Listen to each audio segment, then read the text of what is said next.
to do another one. But if you have already done it upfront, so you wouldn't have to worry. Just the next day, just keep putting down, and maybe by that 30 days, something will click. So I don't know. Did any other person take out something? You can unmute yourself and say, "Oh, as well, drop it in the chat box." Again, so is Ebenezer here? Yes, please, I'm here. Okay, nice to have you here. Please go ahead and share with us what you learned from the last webinar. Okay, so I'm going to share what I learned from the first webinar from Mr. Eric Ivo, the head of information systems at COCOBOD. So in the first webinar, I was really struck by how the whole meeting was. It wasn't like a lecture, but it was more like a conversation where he spoke to us and he also gave us opportunities to ask questions and to share our views too. I was really struck by something he said. He was like, he used a quote which said, "Learning is doing, so be deliberate and set daily targets," which I felt was something that I lacked. Because sometimes I don't really plan my day and it ends up beating me. So that really struck me. And also, he also spoke about um, not those who are not in tech backgrounds who aspire to join, tech. Myself, I come from a social science background, so when he said that, it really resonated with me. And he told us not to give up, but we should rather keep learning and upskilling ourselves, which really, really, really, really moved me. Because, like I said, I come from a social science background. I started my tech journey just this year, and so far, I've been able to get 2 certificates in data analytics, and I'm not stopping anytime soon. So yeah, that was my major takeaway from the first webinar. Thank you. Amazing. So the first thing you said, if I did not forget it, is daily targets, right? And yes, you said something as well that me too, I felt it. People like you, we struggle with discipline sometimes. So in a day now, you could wake up feeling, oh, I'm gonna do a lot of things today, and at the end of the day, when you actually count what you've done, you see that you actually done nothing, just maybe a few things. That's busy doing nothing. So yeah, if we set daily targets and then write it down, there's something I do. I have this personal chat. I have 2 numbers, so I chat myself on the other side. So anything I need to remember, if I'm on a meeting and then I drop something, and then maybe I'm not opportunity to go get a pen and a paper, or maybe a pen and paper, I won't really look at it later. So I just go to WhatsApp and I'll just quickly type everything I need to remember, and that way we keep being productive every day. I agree with you. And anybody else? Well, we will just move on so that because our time is going, and so we want to make sure that the rest of the conversations are very interactive. So I don't know who will be going first, but I believe is Miss Emafua, right? Who's going first? Or Selma? Yeah, I can go first.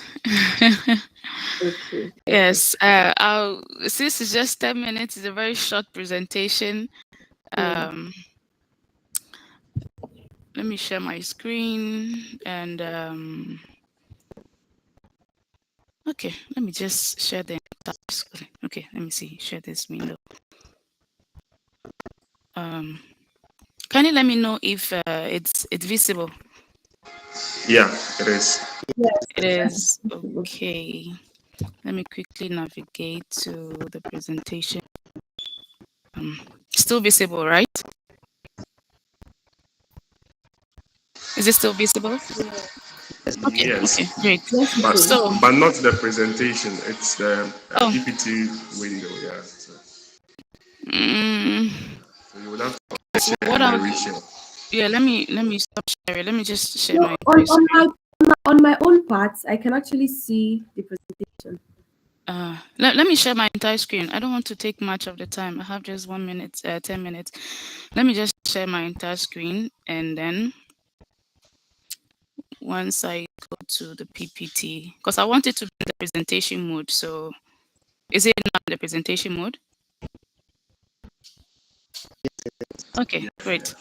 So this is the topic that I was assigned, how to navigate jobs effectively. So about me, I have my bachelor's and master's with University of Ghana. My background is in statistics and computer science, but in my final year, I majored in statistics. And then I took that up in my master's as well. But during my level 300, I had the opportunity to have a semester, so like a 6 months or less than 6 months semester in Colombia, and I took all courses in statistics. So from there, I chanced on this. It was a women program at Ghana Tech Lab. I did this certification, Introduction to Data Analytics, where I kickstart data analytics, because the statistics and computer science is still very broad. And as at the time I was doing my undergrad, there was nothing like data science, AI. I think it was there, like machine learning. That time I knew about data mining, but there was nothing like data science, AI, and all that. So I decided finally to specialize in data analytics. So when I saw this opportunity, I had like a few weeks in Ghana Tech Lab, and I also chanced on a program with Blossom Academy. So I did that. I don't know how long, like 4 months, where an internship was required. So I was doing, after the program, I was placed with BPS for my 6 months internship. And after the internship, and I was given a full-time appointment. So I was there for like 1 year and some change. And during BPS too, I chanced on this opportunity, African Young Women Leaders Fellowship during BPS. So I gave it a shot, and then I was placed with UNDP in US. So you see, everything I talked about, the transition, wherever stage I get to, I'm still looking for something. So once I chance on it, I give it a shot. And if it works, it works. If it doesn't work, yes, we keep going. So do I still face rejections? Yes. Everyone should face rejections. It's inevitable. Unless, of course, you don't want to challenge yourself and put yourself out there. Maybe you're comfortable in your cool corner. But if you want to challenge yourself and you want to apply for opportunities, and you definitely some way or the other face some rejection. So this is the latest rejection I faced. If you look at the dates, it's just August 23rd. Today is August 30th. That's 1 week ago. I'm still with UNDP. It's a contract. It's not a full-time opportunity. So I'm still searching. And because of the funding crisis and all that, the UN system is a bit shaky. But yeah, we still have some hopes in the future. So I'm still searching. And I applied for this opportunity. I chanced out with MasterCard, and I got rejected. But it's normal, because unless you don't want to apply, you don't see these things. But once you are determined to apply for opportunities, yes, you get rejection. So this is not to scare anybody. But you have to get used to these rejections. When I see these things, I just smile, because it's one of those things. When you proceed to the next level, yes, you're going forward. If you see it, it's like, yeah, it's better to see this email and smile about it than not apply at all. Maybe that could be my one chance, and then I messed it. So going straight into what to look out for is very, very brief. We have about 70 minutes to have a good discussion. So most of the questions that will come from you, I'll be able to take it. But when you see a job opportunity, you have to really take your time and look at the job descriptions. You take your time, and then you look at the duties. You take at the time, you look at your eligibility criteria.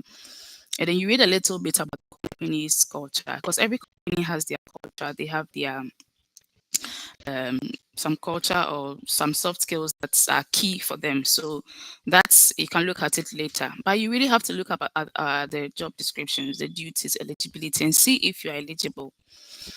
Some people say that if you're able to reach like over 70%, just give it a try. But if you look within you and you know that this job criteria or whatever it is, you're not even up to have, I wouldn't advise you apply, but I'll also advise you apply if you want to really know the recruitment system, because things have changed.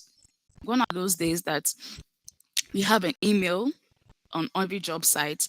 you send an email, I saw this and I'm interested, you submit your CV and all that. Things is not working like that. Now every company wants, they have a portal. They don't want to go through this CV and resume and there's no time to read it. You have one job opportunity and over 10,000 people are applying. We see cases in UNDP or UNDC, over 10,000, over 5,000 people are applying. They don't have the time. So everybody wants you to put the details into the format that you want to be able to do the recruitment. Because mind you, if you are in HR and you have recruiting, you want to have a very quick turnaround time. If one job is taking you 1 year to recruit, no, we want to have a short time recruiting time. So we put things in place to be able to fast track the recruiting. And so when you look at it and you feel like, yes, this is something you want to give it short, go ahead, give it a shot. Tailor your resume and your cover letter for each job. So don't have one generic CV or resume that you use for every job. Tailor each resume or cover letter for, even if it's just one change you make in it, it's better. Because if you're applying to UNDP, example, I'm using UNDP because that's where I am. I can make like more insight to that. And you apply for data analytics, the same resume. There's another one, HR analytics, the same resume. It doesn't, it won't speak well of you. Okay, and so make sure that the keywords they use, because now most of the organization, especially international organizations, and most organizations, more than 90%, they use the ATS. It's called the I've forgotten this thing right now. ATS. It's a system, application tracking system. Yes. So before it gets to a human being to review, they have that ATS. Every company's ATS is different. So your CV, before you click on that submit, they've already, it's like a validation. The way if you are doing data analytics, you have some validation rules to make sure it's correct. They have some validation questions. Assuming your eligibility criteria, they say you need masters in statistics or masters in HR. They'll ask you one of the questions, 15 questions. Do you have masters in statistics or HR? If you say no, automatically you are done. So those questions, they intentionally put certain questions that if you click no or yes, depending on their criteria, automatically that's the first short listing, like the long listing, you're off the board. So make sure that it has keywords. So the keywords that is listed in each of the descriptions, make sure that those keywords are present in your CV, they are present in your cover letter. Because mind you, some of these ATS, they compare the words that's the keywords that is in the job description and they compare it to what is in your resume. So once they do the match and they see that less than 30% of the words that is in the description is not in your resume, is not in your cover letter, you are off. So use those keywords. Don't even use synonyms or antonyms or whatever. Use the exact words so that there will be a match for them to take you to the other stage. And then it must be brief. We have some people who want to have long CVs. For me, I try to reduce my CV to maximum. If it goes beyond 2 pages, fine, maybe 2.5 or 3, but I try to keep it 2. But it depends. You can keep it 3 because if you have a lot of years of experience, why not? Just keep it, but make sure it's short, it's concise, straight to the point. Don't say too much. Just keep it brief. If possible, share it with someone to look at. If you have someone who is into recruitment, you share with the person. If the person has time, you can just give you some feedback, change it. Or if you have someone, I remember when I was doing my application for the African Young Women program, most of the things I do, I share it with my supervisor then. With BPS. So before I submit anything, I share it with him and then he reviews it. Once he gives me the go ahead, I have some confidence to go ahead and submit it. So if you're okay and you have people who can really have time to review or look at your applications, please share with them. They can give you one insight or 2 insights to at least push your application further forward or ranking. I'll talk about the ranking and all that. The questions will come and I can share insight on how the recruitment is done. Even though I don't handle recruitment, I know the procedures which they take. They check a lot of things. They rank people. So they want to take the top 20. They go with the top 20. The rest of the 80%, you're out. So they have a procedure. So I just shared, why is this not going? A brief, this is currently my CV. To 2 pages, and I just keep it. And every day I'm changing it. The thing is that anytime you're applying for an opportunity, you see something interesting that you want to add to your CV. So my CV keeps changing every day because I see something. I'm like, oh, this is my CV. I put it in. So I put a short profile about me. I have some technical skills section and my work experience with UNDP, BPS, and Christ Harvest Sanctuary. It's a church I used to work with, but I still include it because I was working with administration and data. So that is tailored to data staff and then HR. And then I put my education somewhere here. And I have a leadership and volunteering experience. I put just 2 of them, and then awards and scholarship. If possible, if you want, you can put your reference. But now it's not advisable to really put reference because they only ask of reference when you get to like you get forward in the stages. Then they can reach out to you for reference. Providing reference straight away, it depends. If you want to add, you can add it. If not, just take it out. And of course, you have to put your phone number that is really accessible, your active email, and then your active social media platform. For me, I put LinkedIn because it's a professional platform. So at least if they want more information about me, they can go there and then have information. And way forward, I would advise write the companies that you like to work with because most of the companies, as and when they post opportunities in their vacancy or career section, which you will not be aware of. So if you want to work, just target some companies you want to work with, like 10 of them. Once in a while, just go to your page and see if there's anything new. Once there's anything, you look at it and then give it a shot because you might know when some of the times, maybe you haven't seen that opportunity, and that is why you did not even apply. If you see it, definitely if you had applied, you would have been in, but you don't see them. So if you have some targets of companies you want to work with, just write it down, check their career page once in a while. You find something interesting and then you give it a shot. But applying for work can be very stressful. It takes time. It takes discipline because I tell you that every company has their portal. So you have to now create a portal, log in with your username, your password, and now enter, just like the way you apply for visa, you know, that kind of thing. You now have to enter your work experience. You now have to enter your education background. Like you literally have to type it one by one, even though there's a section for you to upload your CV, upload your cover letter. You have to enter everything, which takes time. It's kind of stressful. So you really have to put your mind to it and say that yes, you are going to do this. It can be really stressful, but once you're able to apply to a lot of international organization, local organization, you're able to know what they want in their portal, and you'll be familiar with their portal. So the next time you're applying, and some of them they save your profile. So when you're applying again, you just tweak a few things and then you apply and it becomes easy.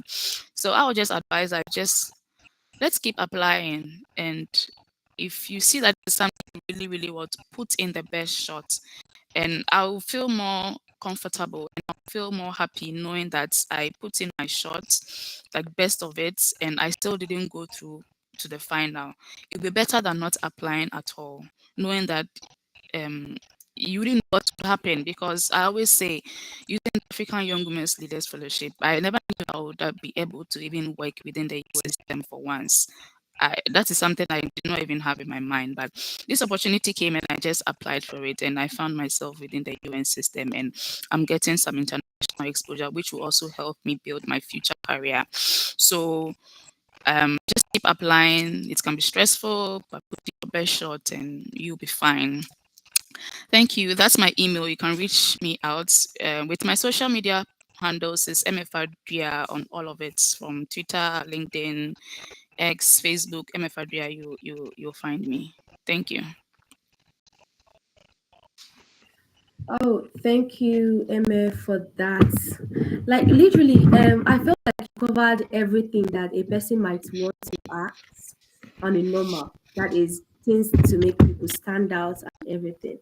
So you see, what I also picked up from here is that you're going to have to actually be very observant and be patient. That is, you are patient enough to read through the job description, because that is one thing that is very lacking right now in people of our age.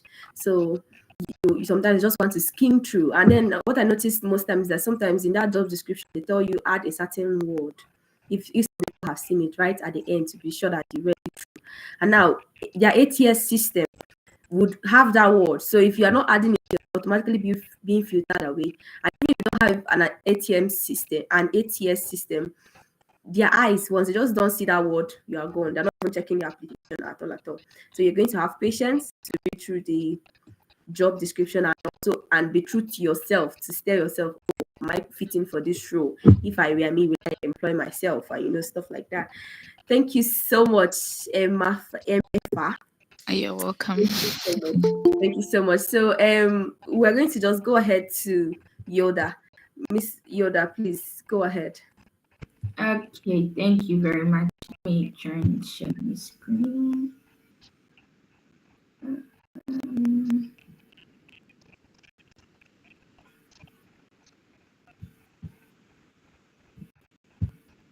Okay.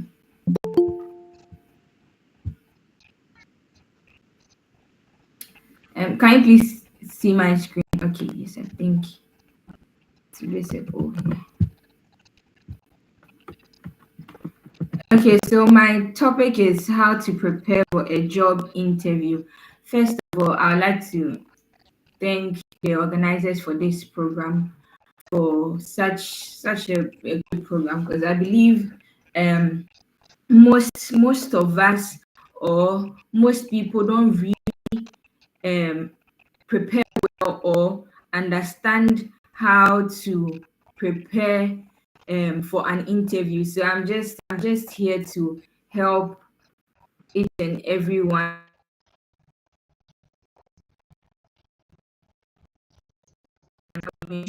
I'm Selma Yoda, a student leader, and I like politics. My life is just about politics and diplomatic stuff. So if you want to, know more about the politics and the diplomatic stuff, you can let me know. So first of all, why should you prepare? Like, why preparation matters. So before you go in for an interview, understand that your first impression are lasting impressions. So how you are even going to walk in, how you are dressed, how your hair is looking.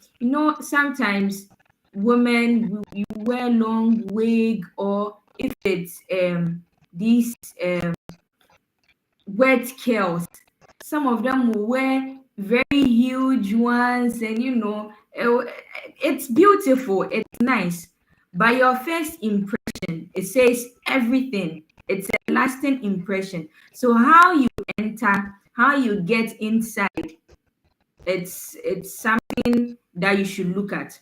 Also, the employers look for confidence, competence, and cultural fit.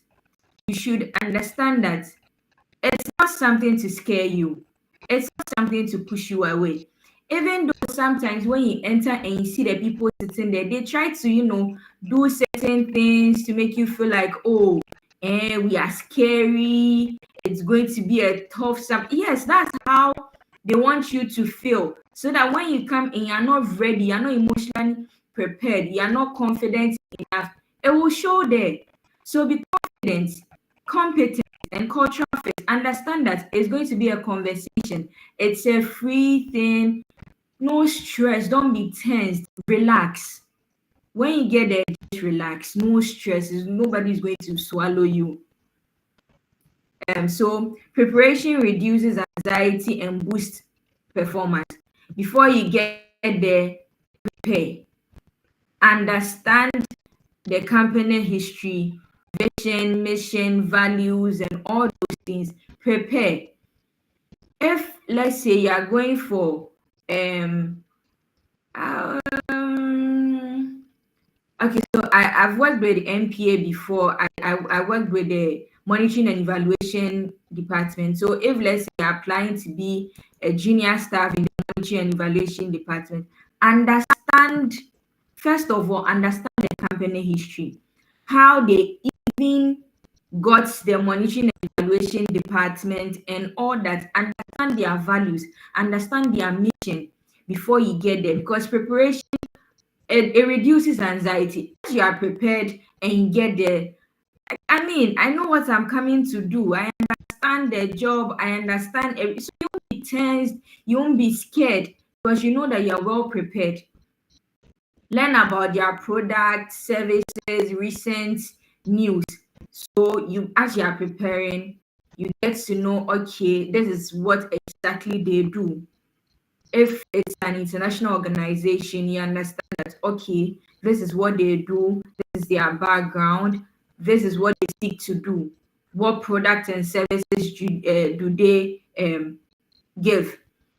What in the recent news? What have they done so far? What are they doing? What do you think? Okay, so as you are prepared and you get there, you know that, okay, first of all, they've done this, they've done that, they've done this. So when you are talking, you try and connect. You connect. Okay, in recent news, this, that. I'm here. I'm doing this. I've done this. So you connect your past experiences. So I've done this, I've done that. So you're doing that and doing that, they will know that, oh, okay, let's move on. This person knows what he or she is about. So the job you're also going for, understand the job role, the key responsibilities, job requirements, know it, understand everything before you get in there. Check the interviewer's profile, LinkedIn if possible. Before you get in, check the job. Okay, this is it. Definitely, you understand that the HR, let's say if the HR director needs to be there, you know that, okay, let me just read about them. Let me know what's their things they're about. So you check their LinkedIn and know what's up. So understanding the role, carefully review the job description I've explained, highlight required skills and qualifications. So, as I said, you should be linking. So the required skills, let's say they need someone, a good public speaker. You've been a student leader before, or you've done something similar to public speaking. So as you're talking, then you highlight, oh, my name is Selma, this. Then you be connecting. You highlight the required skills and qualifications and let them know that, oh, okay, this person already has the experience in this person has the experience in that. Then you match it with their needs. So when you get there, one thing that I think just 2 days ago, I was speaking to a lady. She works with the Ghana Enterprise Authority. So we're talking about these things, and she was like, it was something that really got to me. She was like, when you are going in for a job interview, understand that they need you. It's not like they actually need you. That's why they opened for what's it called? They opened for recruitment. They need you. They need someone to fill a gap. So when you are going, you match your experience with their needs. You know that they need, let's say, a head officer for this department, or they need someone to work in their IT department, something. They need you. So that your experience that you have, match it with their need. Let them understand that, okay, I have a background in this, I have done this, I have done that. So you just connect it. I don't know if you understand. You match it with what they need, because all that I've said earlier, you as you've entered, you understand what they are about, you understand the job role, you understand everything about this institution or organization you're going in for. So you match it with your needs, with their needs. So prepare examples to fit the role. whatever you've done so far. You just, connect. So there are common interview questions that they will come. Tell me about yourself. When you get there, first of all, your CV has brought you inside. They've read your CV, they've done everything. So this is not the time for you to now start telling us everything that's inside the CV. We've seen that already. We've read it, we've seen it. What else? So tell me about yourself. You can go about it this way. So my name is Selma Yoda. I'm just trying to find a simple way. So let's say the job you read in the news that I'm trying to find a very simple way to connect. So you're from KNUST, it's in the document. But when you were in KNUST, what you did, even though you've stated some, when I'm talking about myself, I was team president, I was entertainment chair for Queens, or I was this, I was that, I was that. But what's something different that is not in the CV? What's that thing that makes you different from the other people that have come? The job needs an IT person. Maybe you may have done something different on the outside. You don't necessarily have to put in your CV something different about you. Just add that to make them understand that, oh, okay, this person, it said he or she is bringing a whole different thing on the table. So you give them things that are not necessarily in the CV, but makes you different, makes you stand out. Why do you want this job? So why you want the job? Sometimes, let's be honest, you are going in because you stayed home for, let's say, 3 years, 4 years, you are tired, you just need the money. But sweetheart, don't go and sit there and tell them, I'm here because I need the money. They need you. You also need them in a way. So now you go, why do you need this job? Okay, I've read in the news, or I've checked on your website that this. I've done that, and I think that if I'm being employed, looking at my background and looking at what you are looking for, I fit to be this, I fit to be that. You understand? You need a job. They also need you. But as long as you've read and you understand their background, you understand what they need, you put that together and tell them why you need the job. What are your strengths and weaknesses?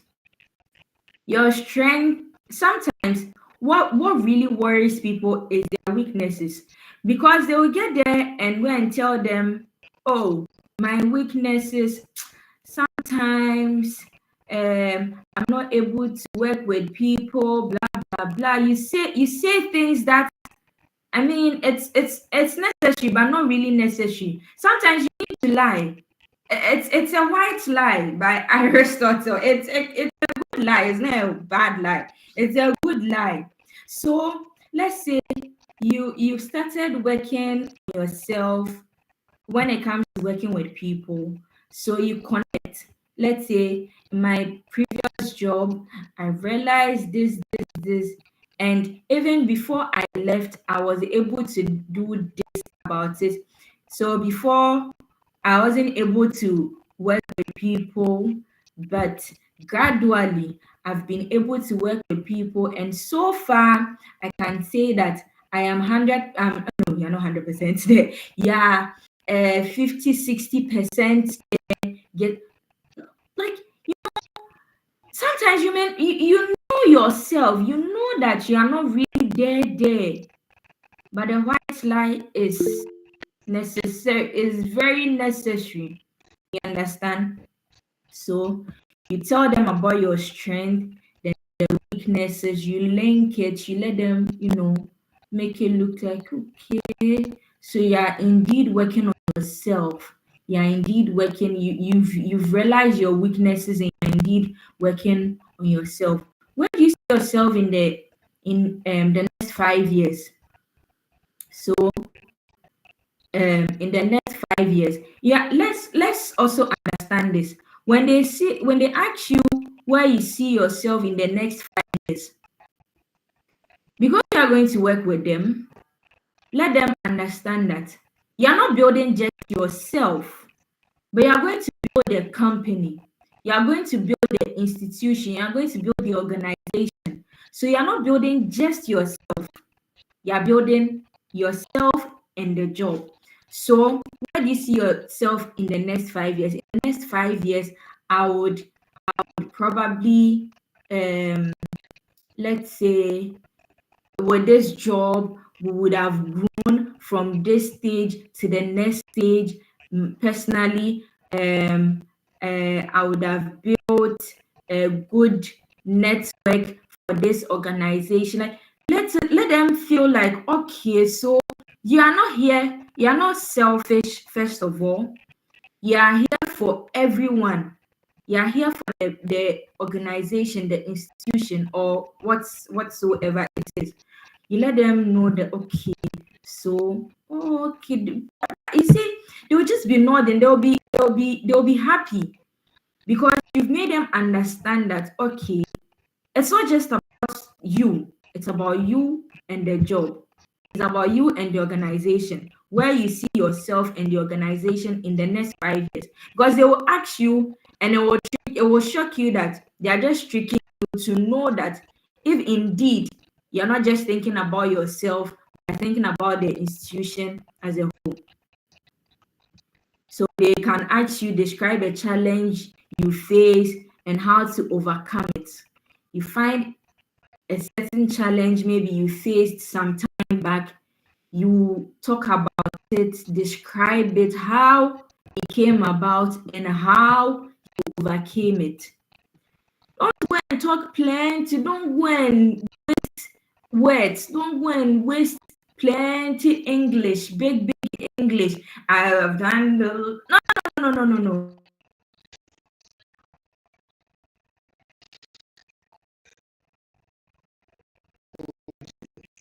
Make it simple. Don't be giving plenty English. There are some people that like big English. No. It's not necessary. It should be simple that everyone will understand. Simple, but at the end of the day, they'll know that, okay, this person has knowledge. This person knows what he or she is about. Your person, as I said earlier, dress properly. When you get there, don't go and do plenty things. Sometimes, like the woman, you wear this heavy wig, please, we want to see you. Be you. Dress decently. If you're supposed to wear a suit, nice suit, nicely ironed, neat, very presentable. When I was working, when I was with the MPA, my boss used to tell me that when we call you today, that we are going to see the president, you are already prepared because of how I got there. So before you get there, let them understand that, okay, this is you. You are well prepared. You are dressed professionally. So if they are to go into a meeting or somewhere, they know that, oh, this person, even with an interview, when they came, we could see that, yes, the person is decent, properly and professionally dressed. Arrive 10 to 15, no, even with the 10 to 15, I mean, arrive like 30 minutes before. Or even if you can do an hour, be there. Let them know that you're, because if, let's say, you do the 10 to 15 minutes and there's a queue, I mean, they could even tell you that because you came 10, so I'm giving you, see, do 1 hour. Go and sit there very early. You understand? You greet with a smile, a firm handshake, whoever you meet. My mom always tells me this. if you enter a place, a job place, even the cleaner, greet them, smile, be nice, firm handshake, hello, you smile. You may never know, aside the interview that you've done, they can do a background research, even just within the institution, how you came in, how you treated the people there. Because sometimes people, because they are tense, because they are stressed, go and sit down. Hey, was it? You no. Just calm down, greet everybody, smile, firm handshake. If someone even requests for a hug, I mean, why not? Just be nice, maintain good posture, eye contact. Those those that are interviewing you. And recently I learned something. So yes, last week I was in a project management class. Unfortunately for us, at the end of the class, our facilitator gave us a bonus. And fortunately for all of us here, the bonus was on how to prepare for an interview. So he was like, he has worked with only international organizations. So he has been with the AU and all these organizations. So he was like, one thing that he realized that they also like is know them by their names. So when you get there, get a blank sheet. Let them see that it's a blank sheet, not a sheet that you already have notes on it. A blank sheet, nothing. So if from your right, from your right, you have Ama, you write Ama. From so continue like that, Kofi, Kojo, Emmanuel, you write their names down. So you describe them. When you're talking to them, you go by their names. So Ama asks you a question. Yeah, so Ama, this you give them that good posture, eye contact. Ama has asked you a question. Yeah, Ama, because they like to be addressed by their names. Because it's a conversation. It's not something scary. It's not something too I'm not let's just use scary. So you practice and mock interview, rehearse common questions. So the common questions are tell us about yourself, where do you see yourself in the next 5 years, blah blah blah. Those questions, prepare, rehearse, get some questions on the internet, research, then you rehearse them, the common questions, you record yourself and check your tone and body language. So you can set your phone there, you start, okay, you do 1 or 2, then you check your body tone and check your tone and your body language. Ask a friend or a mentor to do a mock interview for you, which is also a good way to prepare for the interview. Hi, Yeah. Selma. So, we would love to delve into the question time now, so that you can have more time to actually address the questions one after the other, and then reference back to some of Okay, the let me just okay, I think we're almost done. We're there. Yeah, Okay.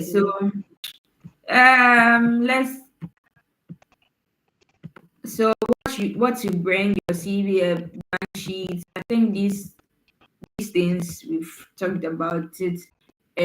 So after the interview, you thank the interviewer for the time. Later you send a follow-up email within 24 hours, highlight key points from discussions. So the interview, you write everything down, like whatever, let's say you weren't able to answer or something, just write them down. Yes, and one thing is when they ask you a question and you didn't get the question, you know that this particular question you didn't get it. It's not bad to ask them to restate the question. And also, if you think that you can't ask directly that, Mr. Japan, can you please go over your question again. If you can't do that, you can, let's say, state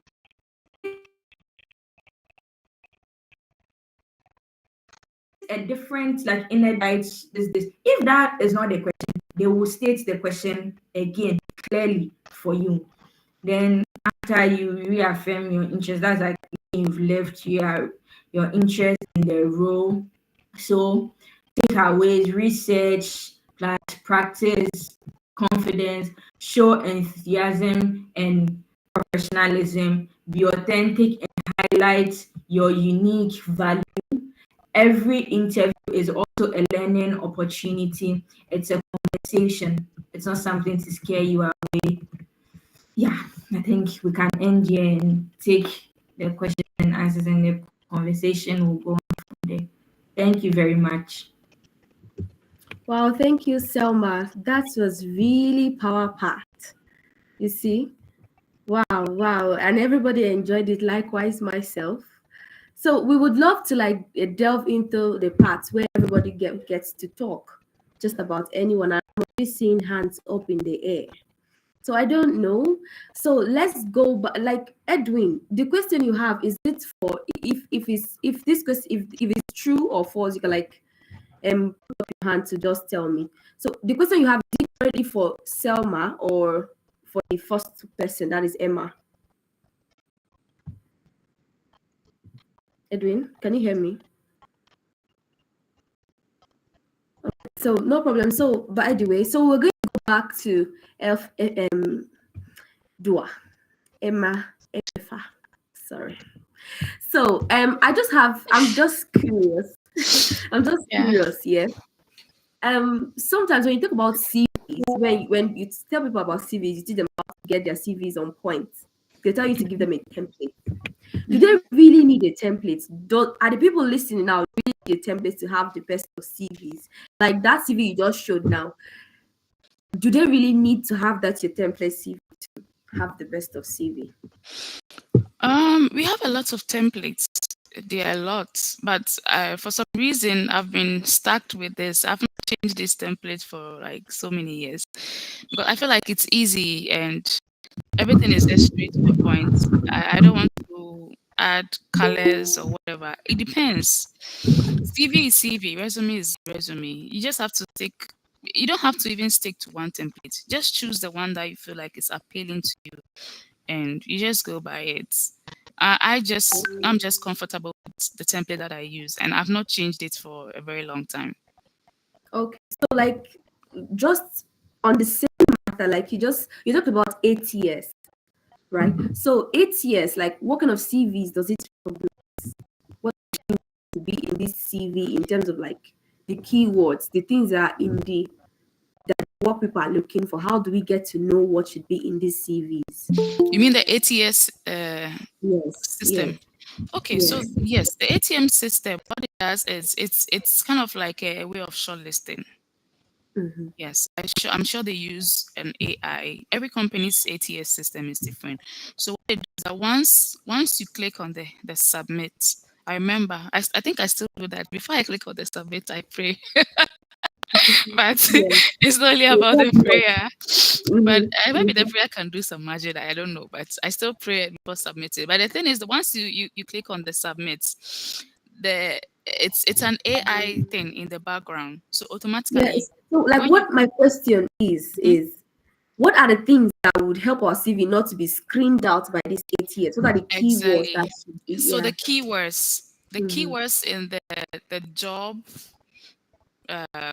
job sites, the description, the eligibility, the competence, the culture, it must reflect in your CV. Okay. So first of all, they check the full name. Of course, they check if there's a contact. They check if there's an active email. They check maybe if there's a link for social media platform. They can have more information. That's one side. Now they check for each profile. So they check if you have a short information about you, a summary, and then they now check for the key skills that you have. So if you look at the responsibility, maybe there's one that is saying that we need someone, maybe someone who will be able to build reports using Power BI or Tableau, or maybe write scripts using SQL. Like those key things, you should have it in your key skills. So for instance, for the key skills or technical skills, you can put maybe SQL. And sometimes with the soft skills, sometimes they also talk about maybe project management. They mention that, or they'll say teamwork, or they'll say good presentation skills. You have to be able to present insight to audience. So that's like a presentation skills that is the so try to put everything there. And then when it comes to the eligibility, some of them also require maybe a master's in statistics, or master's in HR, or master's in whatever it is, with 2 years of experience. Or some can also say bachelor's degree in statistics or bachelor's degree in HR with 4 years of experience. So they match that. They try to see if in your education section you have those words matching. Masters in statistics showing.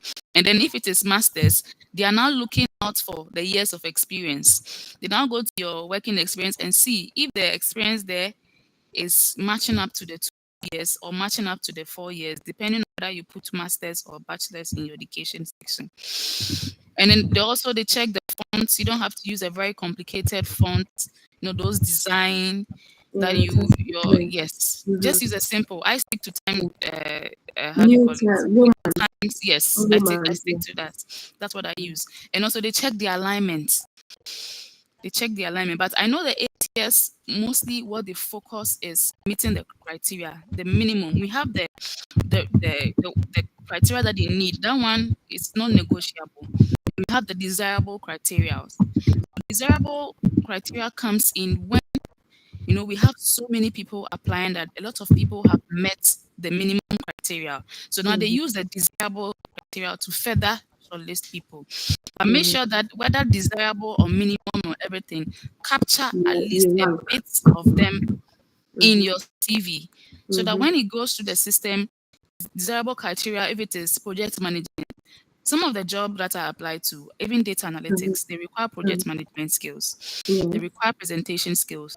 They require some level of leadership skills, the ability to work with people. So even though project management is not my main thing that I do, in the technical skills, I put it under my soft skills, project management, just for it to capture that section, so that if there's going to be any further shortlisting, I'm still going to be shortlisted.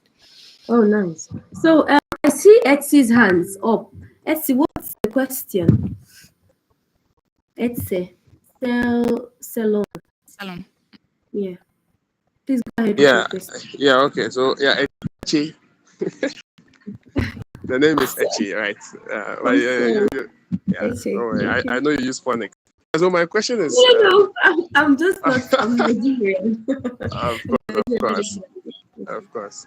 Yeah. So my question is, in relation to people who are trying to transition into data analytics. So you have a previous background which is not directly related to data analytics, but along the line you found some passion for data and decided to venture into it. You've done a number of projects, but you have not worked in a company as a data analyst. However, you have projects which you have posted on LinkedIn. You have platforms where you post projects online, which you have shared. Yeah. And you are going in for a job which obviously is looking for entry level. But even with the entry level, some of them still ask for a year or two experience in the field. And your current job is not even in that field. So, like, for instance, let me use myself. I'm a virtual assistant right now. I work as a virtual assistant. However, I'm done with data analytics courses, a number of them. And I'm even in one right now. I'm still pursuing more courses in data analytics. I have a lot of projects. So how do you present yourself so the client, because I'm a virtual assistant client, so the recruiter knows that you can really do the job, even though you have no solid experience in the field? Like, how do you present yourself? So this is my question. MFI, you can go ahead. Yeah. Okay, this is very tricky. Honestly, it's very tricky because it's the way they do the ATS system. You see, when they need 4 years of experience or 2 years of experience, they're able to. I don't know how it's machine learning. They're able to use that years of experience to be able to see that whether you're going to be shortlisted or not.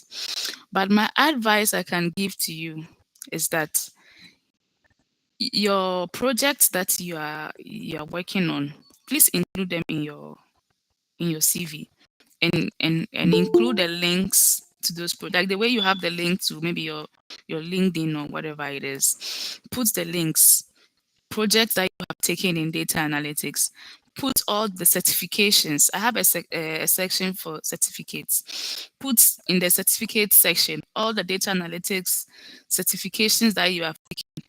Let it be present in your resume. And then all the projects that you have done, put the link to each project, because that is the only thing that is going to show that you have some experience with data analytics, especially if you are applying for a data analytics role.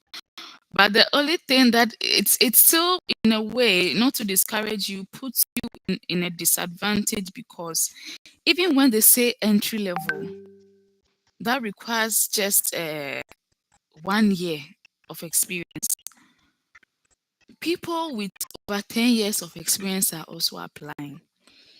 And the fact that an entry level, someone with 10 years of experience is applying, and you are now trying to build some years of experience in that field, it puts you at a disadvantage. It's not to scare you, but that is the reality.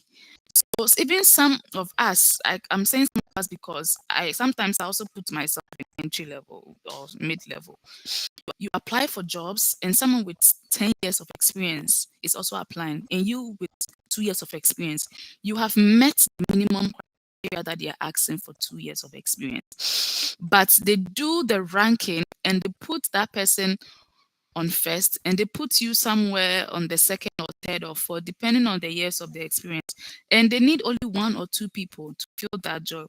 So at the end of the day, an HR will always want to choose the best person to fill in that gap, and they will go with someone with 10 years of experience, because that person has a lot of things to, even it's for the person he choose to apply for entry level, that person is going to bring a lot to the table in the company, and the company will benefit more from the person as compared to you, because with the person, he has experience and he's bringing it to the table. For you, you also have experience, you have certifications, you have projects, but you are going to learn from the job to also gain some experience. And when they are doing the selection, unfortunately, they will have to select the person over you. But that is not to discourage you. If you have projects, please include it in the project, because when you are taken out, the recruiter is supposed to give a reason for not taking you further onto the next level. So they should be able to justify why. We don't leave it only to the ATS to decide. The recruiter is also supposed to justify why. So even if the ATS takes it out, some recruiters still go ahead to really check to see. So if the person checks and they see the projects that you have done, they go to the project and they are very interesting projects. You've taken some certifications that can also matter for your degree or master's in a way. You also stand a chance. But I would just advise that in addition to what you do, if you can take some, it can be anything, any extra thing that could also give you that hands-on experience in the real world. Because mind you, the real world experience is so different from the project that you take. Talking about the data from data analytics perspective, they are two different, and I feel like everybody should be given the chance to at least see how the real world projects are, and then you can really be able to appreciate that the project and the real world, there's a little bit of difference. So that's the only thing I can say. Selma, if you have anything to add, I can hand over to you as well. Like, excuse me, please let me just add something, like something very, very small. So like, he is in the same kind of situation with me, like some months back, I guess. So I started my data analysis training, but then I wanted to see if I can get a job. So I said to just do a CV. I don't have any. I haven't finished the course. So, but then this is what I would say. When I got into LinkedIn, I don't know. This might not be the professional means, but it has always worked. Because I laughed, I smiled at when Sarah said you have to tell a lie, even if you have to tell a white lie. When I got into when I got into LinkedIn for the first time, my brother, I'm just the only assistant in my house. I did arts, and so I can write on a normal, like I can just write on my own. But I've never really like written for any company or anything. But I know that I can write, and then all of the job descriptions are all saying expert, this, that, and a lot more. So what did I do? I first started to view profiles. If somebody posts something on LinkedIn and say, "Oh, I made so and so amount of money," see if the person checks their profile for the next 2 hours. I am still on their profile, looking at the profile and wondering what is it that they did that made them qualified for that role. Aside, this is not yet TV time, right? So I just picked up one person and I decided to mirror that person. So I imitated. But now in mirroring, you're not like picking their words, but like you pick their words and you change it to yours, like copycats. And then in my application, I spoke like I had confidence, like in fact that job belongs to me, and I would say I had 3 years of experience. So now the thing now is that eventually they will find out that I don't actually have any experience, but when they come in, they're going to see that she's actually going all the length to not falter. Like I am going all the length to make sure that I'm still delivering that thing you're saying. So what I was internships first. So I went for internship, and I noticed that Indians will first give you a job before any other people give you a job because they want to just use you, and then you have, they have job all the time. So if you check around that 9 a.m. something, you can see a lot of jobs are just posted now.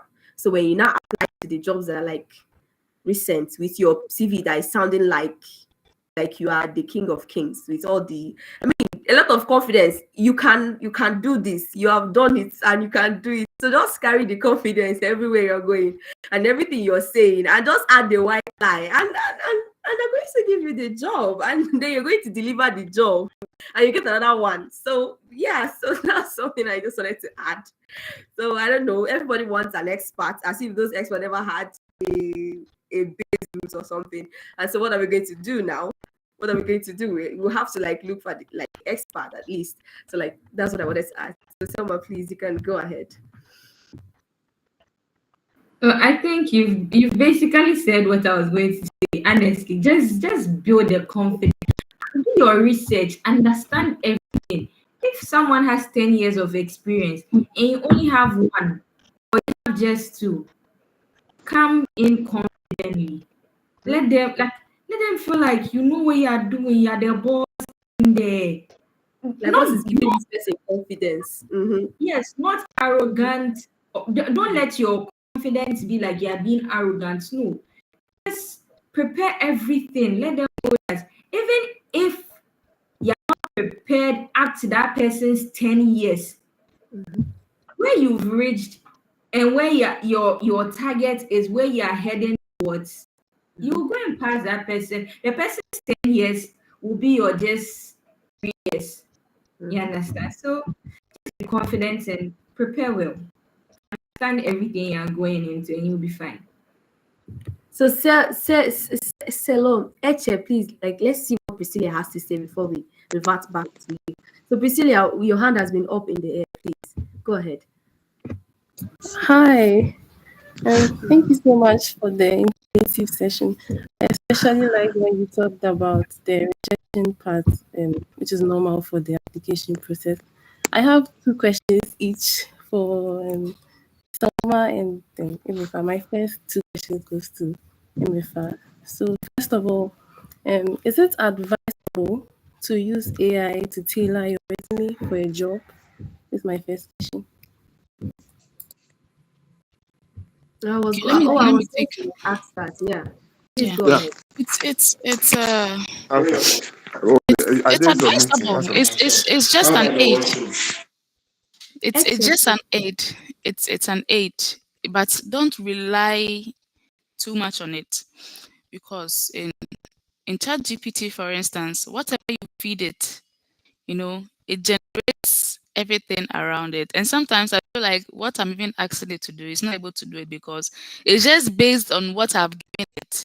So even if you use ChatGPT, it's helpful. It's just to give you an idea of how your CV or your resume or whatever should look like. But don't rely on it 100%. Even if it gives you something, still sit down as a human being and then twerk things in it to make it sound like you. Because right now, if someone sends me, it's people, anyone who uses AI, I can be able to tell if this thing is AI generated. Even captions on LinkedIn. When I read captions on LinkedIn, I can tell this is AI generated because I've been using AI for like 2 years now. So I can tell this is AI generated. So even if it generates it for you, change it. Change the things inside. Use words. Let it feel like when you are reading it, it's coming from you. Mhm. And also, what I usually do that helps me is I write it in my own understanding. Then I ask GPT to rephrase it for me. Sometimes it will still rephrase it using its own words, which I don't like, but I want it to sound like it's coming from me. So I'll still go back and change some of the words that it looks like it's coming from me. So using AI, it's very helpful. It's just there to give you an idea on how to tweak this to make it, make you stand out. But don't rely 100% on it. And when it comes, still change it. Let it be words from you. You should write it raw, like it's coming for you, and just ask it to rephrase it and change it back to make it come from you. So I won't Nice. say AI. The future is AI. Everybody is using AI. It's a guide, but people Mhm. are over relying on it. They just depend and they don't even want to think. Whatever comes from it, they just copy and they paste it. So when you copy, paste it in a way, still change it to make it look like it's coming from you before you submit it anywhere. Yeah. Nice. So like yesterday, that's rubbed off on what I was doing yesterday. So yesterday I was writing an article on AI because like everybody's about saying, oh, AI is gonna replace human beings and all that stuff. But I was writing it together with ChatGPT actually. I was asking it. So it's more like so I saw that AI actually what it's doing for us is to remove the monotony in work. Like it's removing that thing of like having to find the right phrase for it. So, but not they think it doesn't actually think. So you think, and then it helps you maybe organize your thoughts. So when it gives you that thing, you should think. You should think it through. I see some people they just carry verbatim. Oh my god, that's what they say. Expo is also for somebody that's smart. You just carry the thing verbatim, fear, paste it there, and the recruiters already. Even now, it's so rampant that anywhere that underscore or hyphen or whatever. Wherever you just see it, even the people that can now write are free from it because maybe they put that in by themselves. But and then if you notice, AI just has a way of it's just like devil to still open your expose you. So it has this repetitive nature. So if you're not actually reading through what it gave you, it will repeat nonsense. And I mean the 8 years, you won't even pass through the 8 years. So it's definitely not bad to use AI to write your CV, but that it has to be equal effort or even more effort from you than from the AI itself. So, any other question, Eche? Yeah, great. Thank you. So sorry, I said my next question. My next question is it best what's the best way to look for jobs for as an early career data analyst? So do you recommend reaching out to recruiters like through emails, cold emails, or applying generally to job boards? Like what's the actual best way? Okay, let me answer that one. I think the first thing you're just going to do is accept that you are still small and your edge is small. And so you're not going to go for certain kind of roles. And so be okay to start small in terms of like you can go for a temporary contract, internship, or even volunteer. So some volunteers give you stipend or anything. And then search out time that the jobs are being posted more. And now I know of Indeed and I know of LinkedIn. So these are the two places that have actually been successful. So Indeed is more strict, but on LinkedIn, I think you can see when jobs are posted like easily, like 2 minutes ago, 3 minutes ago, you have to be on there. And then go for easy apply. Go for easy apply. That is the ones that you just need to submit only the resume or maybe the cover letter as well. And then so just that's what I just have to say. Just apply early and go for roles like internships. Sometimes after your internship, they will retain you.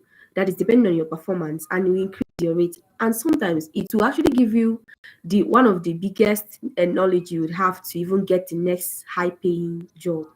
And it's okay if you accept a small salary, despite just accept that just start small, and you get up there as a beginner applicant for data analysis, I guess.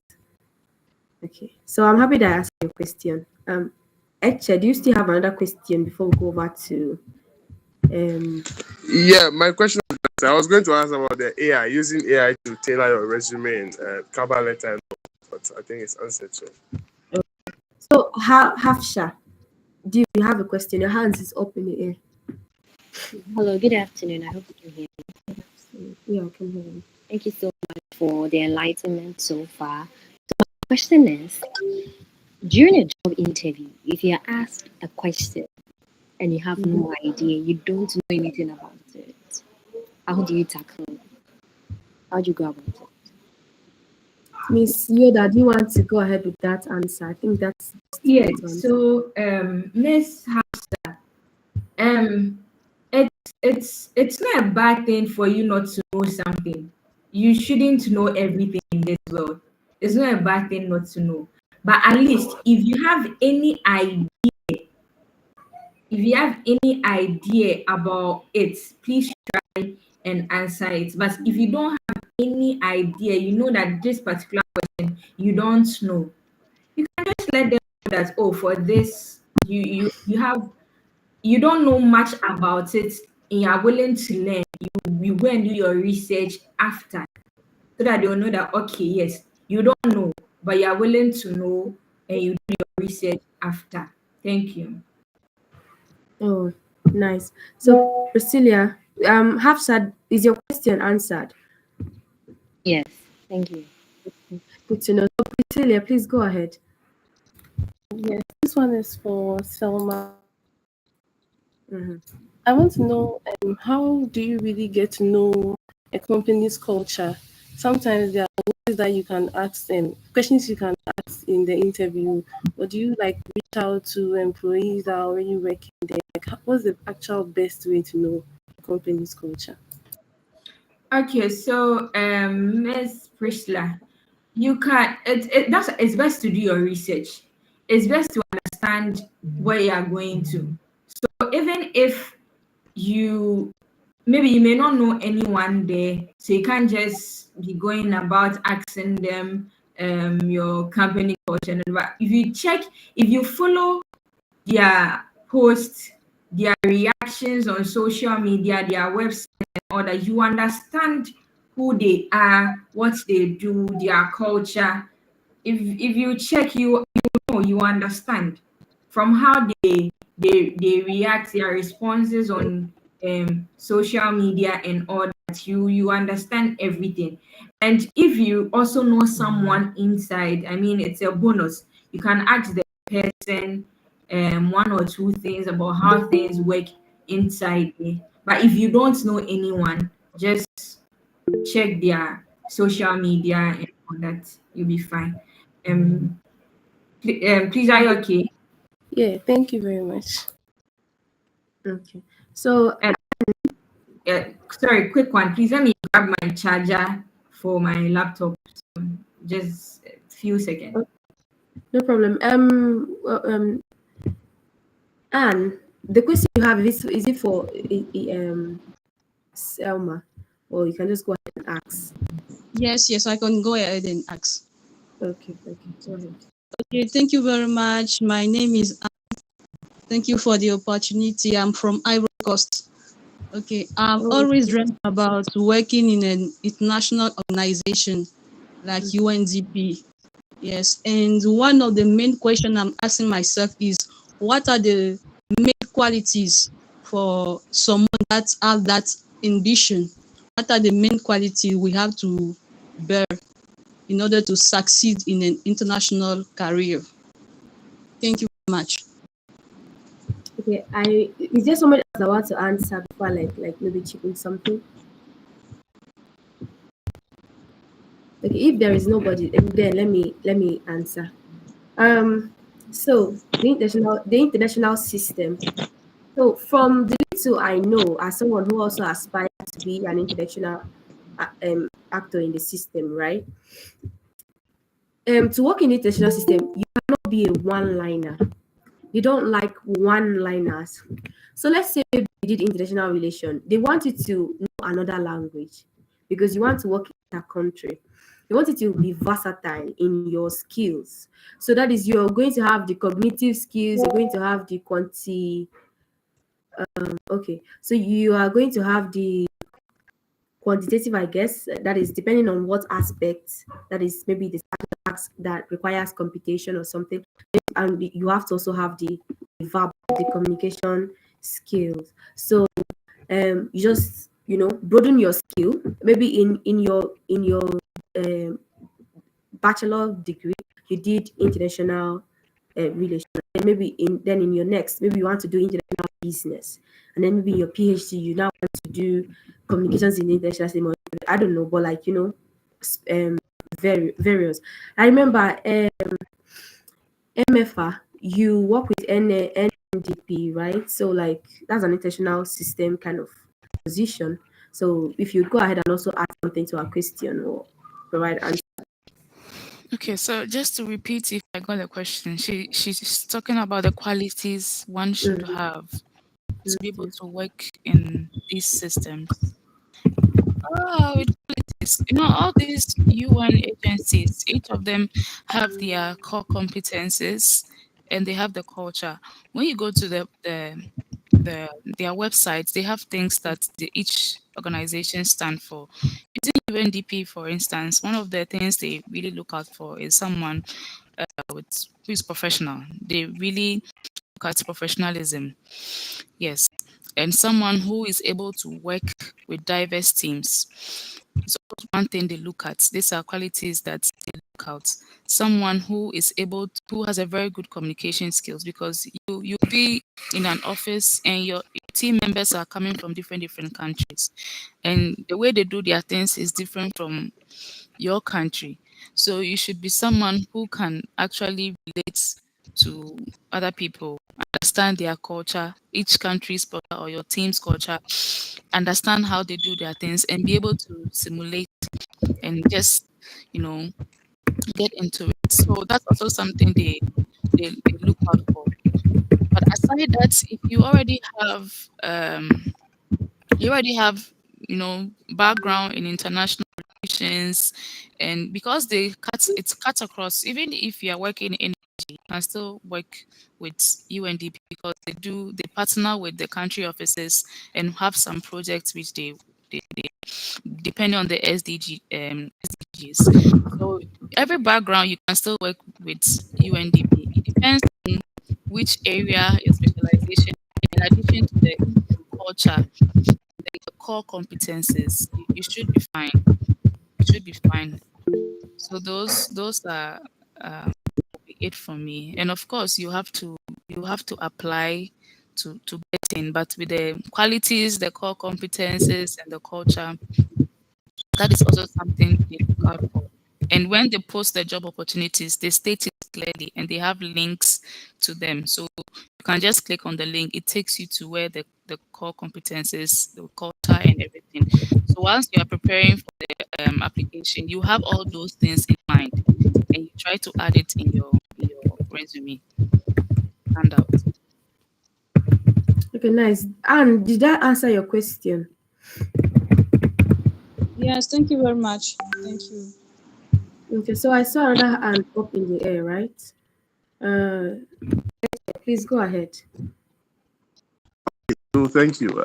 My question has to do with applying for remote jobs. You see adverts and they say the job is remote, work Mhm. from anywhere, and yet during the application process, whilst you are um, in the process, there's a question like, do you have legal rights to work in the country where the job is located? Yes, and obviously it means that you need to have work permit or be a citizen in the country to be able to work there. So in a situation like that, definitely you would have to select no. But if you select yes, and it gets to the process and you have to provide documentation, so be disqualified. And selecting no means that the ATS system drops you automatically. So I don't know how or are there specific countries where you can apply to jobs and have the legal right to work there, even if such questions are asked? Like, so I just want a clarification on that. What your take is? Okay, so my take on that is I have seen that a lot. I've seen that a lot. And I also have come to see and understand that sometimes these recruiters write their job description without really, maybe really knowing what it is that they're looking for. Just that maybe they discuss with a friend and a friend told them these are the things that you need to ask. And so I have still seen myself still say, I always say yes. In every application, I don't say no. So there's no picking no for me. So I mean, when I'm applying for a remote role, so I will still say that after saying yes, the next question could be, what country do you reside in? And I'm still picking Nigeria. And then sometimes you still see responses. At the end of the day, I'm picking my country. Just know that every other thing is yes, and still my country and head on. So sometimes you just that question doesn't really matter when it is remote. Just So yeah, any other person that would want to add something to it, you could add your observation. Selma? Yeah, I think you have said it all, because if it's a remote work, you don't have to be present in the country. The work permits is needed when you is going to be in person, and you have to be in the country, because that needs to be checked. The work permits needs to be checked. You have the authorization to work in the country. But once you are going to be working from home country and it's going to be online, there's no need for it. So if you have to lie for the system to take you through, please just do that, because end of the day, you don't need the work permit to work You don't. remotely. Yeah. You And don't. as she's saying, most people don't really know what they want. Sometimes when you look at the job description, you wonder whether the person wants a data analytics role or wants a data scientist role. They just mix everything up. And that's not their fault, because maybe they gave the details to a recruiter to look for. But regardless, whatever, because right now it is what it is. Whatever you have to do to go through the system to get to someone to manually look at the applications, please do that to get to that stage. Yeah. So there was something. My brother. Before I go to wisdom, me and my brother did this remote work something in 2022 when we started, and he was the first person that told me, "Oh, hey, LinkedIn, I got a job from LinkedIn." So, but he stayed like 3 months before he would even get a job. And each day he could be submitting more than 100 applications. So you see this thing, they say, oh, if you submit an application 100 times and you get rejected 100 times, maybe you have a problem. No, that's not true. On LinkedIn, you're going to be rejected. You're going to be rejected 1,000 times. And then he went straight to work as well. The same thing, 3 months, he didn't get a job. So he said there is something he changed, that currently he has about over 10,000 earnings on Upwork, because he's never been since he started getting. He said he stopped focusing on telling them, oh, this is, or showing them this is my sample or what I can do. Rather saying anybody that can take a look at his proposal would hire him. He's now focusing on what am I going to say on this in this proposal that once you take a look at it, you want to enter my DM.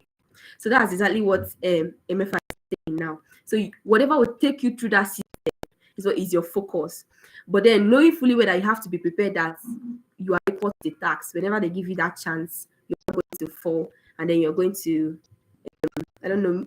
I think Wisdom's network has disconnected him. If not, he was next to ask a question.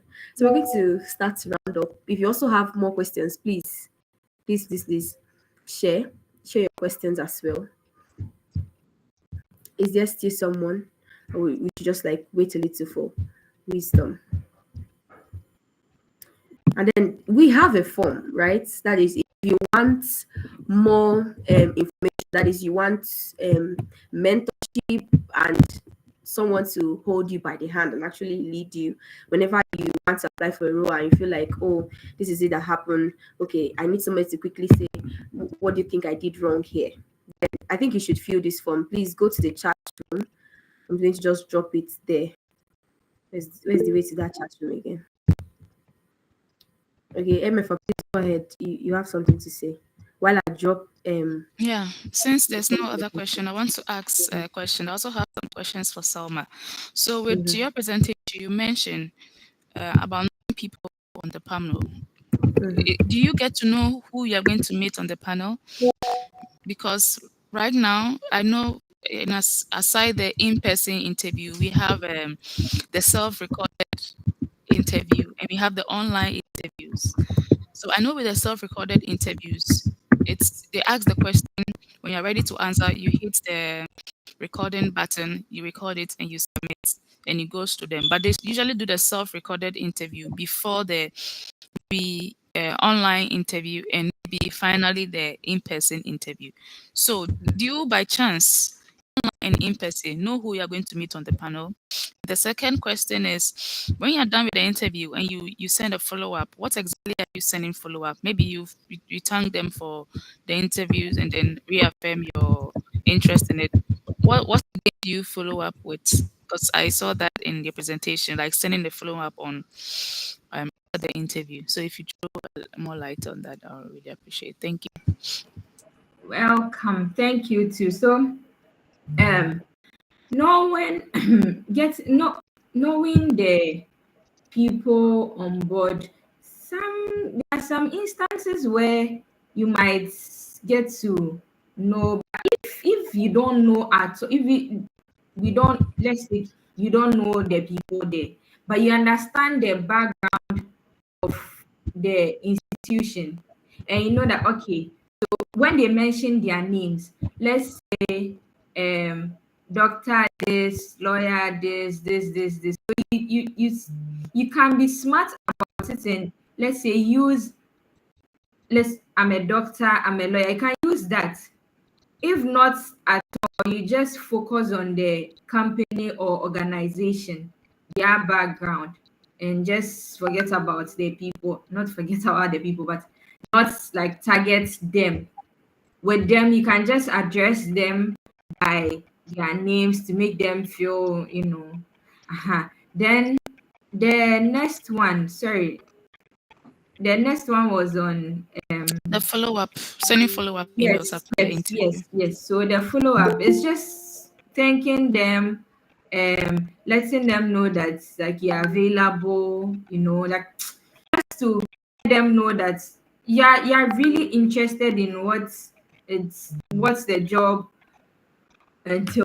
So you just make them know that, okay, because I'm sure definitely most people would just, that's all, they are done with the interview, nothing, like no follow-up email to know that, because maybe even with that email that you send,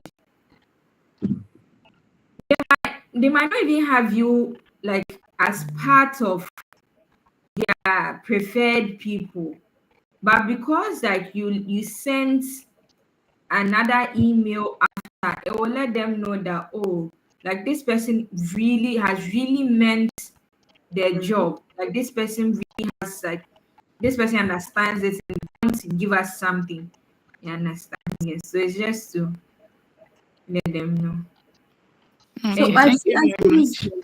Yeah, I see Wisdom is back. So please, Wisdom, can you ask your question? I think that's the last question I'm going to take for the day. So please go ahead with your question. Yeah, it was not a question I wanted to ask. I wanted to make a contribution to the question someone here asked about remote job and requirements for. Yes, that's Eche. Can you hear me? Yes, we can hear you very well. Yeah, so sometimes those requirements are important because they want someone who is working in the country, and maybe also because of issues of tax and all of that. So if it is a remote job that is open globally, often it is stated. And also sometimes also because of time zone. Yeah, so you need to really read through the job description well to know whether, although it is remote, do they want someone who is resident in that particular country or is open to anyone from any part of the world? Yeah.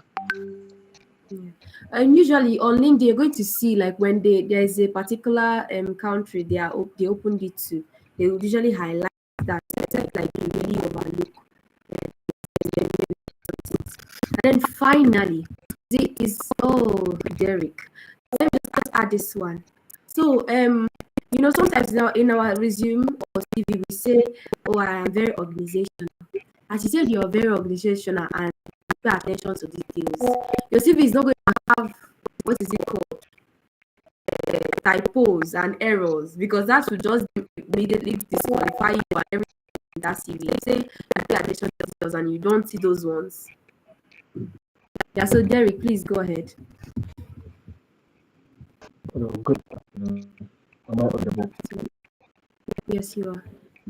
Yes, I have a question. I listened to her ago when I was there. So then, in every field or industry, there are certain elements of situational awareness the people that often produce or look out for. Can you and the other panelists give us some of these nuggets? Derek, you're not too clear. That's what. Yeah. Sorry. Yes. Is it better now? Hello, is it better now? Yes, okay. So I was saying that in every industry or space, there are certain elements of situational awareness people in that space look out for. And then it is one of the things they attribute to their success. So can you and the other panel members give us some of these nuggets of situational awareness that can be beneficial to those of us that want to enter any of these spaces? What do you mean by situational awareness? Like if you would like expand that a little bit. Yeah. Like you said situational awareness. Like can you like expand it a little bit so I'm not confused? Okay, by that I mean there are certain cues people look out for. So example, if I were in the governance or political market, there are certain things I look out for people. Maybe I look at politicians. Maybe are they good at sporting? Are they good at organizing? Are they good at speaking in public? Like there are certain things I look out for people. So in your respective, what are some of the elements of situational awareness you would look out for in people, so that those of us in the background can begin developing these things now, so we can make ourselves better going forward? Okay, so let me just come in a little bit. So with that, I still think you need to understand the institution or wherever you are targeting. So if it's the political space, as you mentioned, when you are going for political interviews or position like in a political space, definitely look at if you're a good communicator, are you going to be able to get more people into their political party and all that? If it's a marketing firm that you are going into, definitely there should be good communication skills. There should be that confidence, that aura, that charming thing, like you're able to convince people. It's all bounce back to knowing where you are going to. you do research about them, know what they want. If it's an non-profitable institution, you know that okay, with this there's no how should I even put it? I'm trying to let's just and say just understand where you are going to, the place you are applying for. Just understand them, do all your research, just understand them and know what they want before you prepare. If you know what they want and you prepare, you are going to prepare according to that. Derek, is that fine?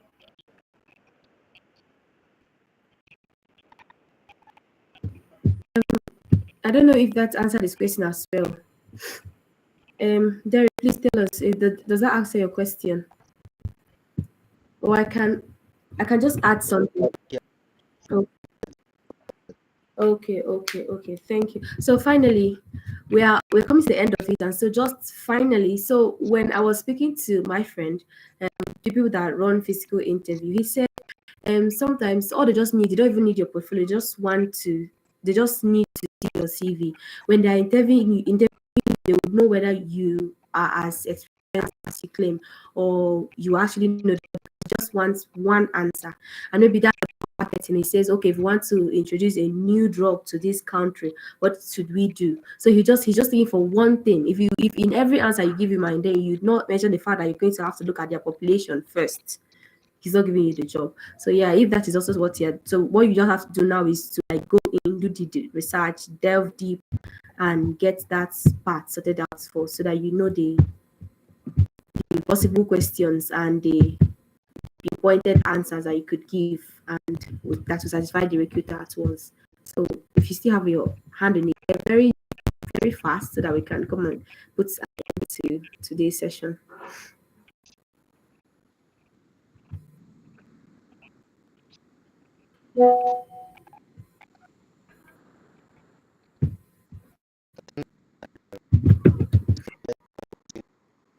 Okay, so finally, I'll just call on Mr. Clifford to just come and, see the end of the, to end up and wrap up this session.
All right. Thank you, everybody, as well. I don't know. Did you get the form? If you did not get the form, just like scroll through the bar again. So, okay. Hold on. Let me repaste it again. So also you can unmute yourself, say your vote of thanks or anything, share your reviews. It also matters to us, and it helps us to do better next time and better. Progress. Okay, now if anybody don't have anything else to say, we can call it a day and see you another time. Thank